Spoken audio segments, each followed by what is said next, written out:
তো দেখো আমরা রেডি হয়ে গেলাম, এখন যাব দিনহাটা আমার ননাসের বাড়িতে।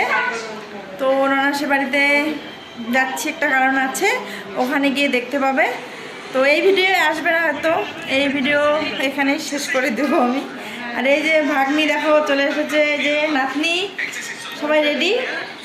আর এই যে দিদি কোথায় গেল, আর বড় ছেলে পরে যাবে, বড় ছেলে পরে যাবে, ওর বাবার সঙ্গে যাবে। আর এই যে বড় দিদি রেডি হচ্ছে। তার মানে আমাদের যাওয়ার কথা ছিল গাড়িতে, তো একটা কারণে, বিশেষ কারণে গাড়িটাতে যাওয়া হবে না এখন।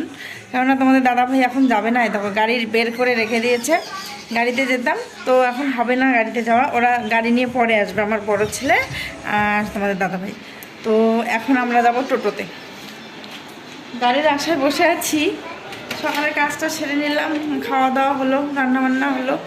তো এখন বলছে যে মানে একটা কাজ হঠাৎ পড়ে গেল, তো ওই কাজটা লোক আসবে বাড়িতে, তো বললো তোমরা টোটোতে যাও, আমি গাড়ি নিয়ে পরে আসবো, আসার সময় গাড়িতেই আসবো সবাই একসঙ্গে, রাত্রে চলে আসবো আমরা, ঠিক আছে?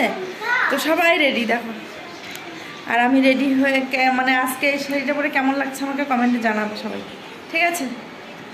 দেখো বেশি কিছু সাজিনি, নর্মাল, যে গরম।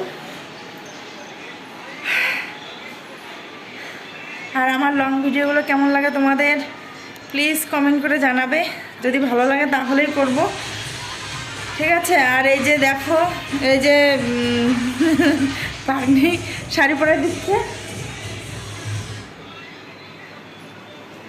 আর এই যে কি বলবো, বড় ছেলে শুধু খালি টিভি দেখে, এই যে গান শুনতেছে, মনে হয় আওয়াজ আসলো নাকি জানি না, আমি বলতে পারলাম না, ঠিক আছে? তো আর কি বলবো, আজকে প্রচণ্ড গরম পড়েছে, প্রচণ্ড গরম।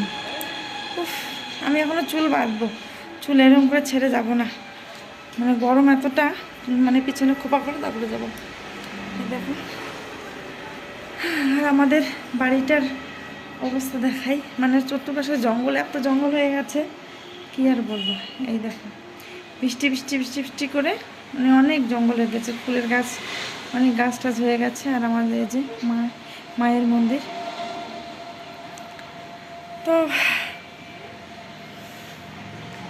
টাটা বাই বাই, দিদিদের বাড়িতে গিয়ে আবার দেখা হবে, ঠিক আছে? তো আমরা এখন বেরিয়ে পড়বো, ওকে? তো টাটা বাই বাই।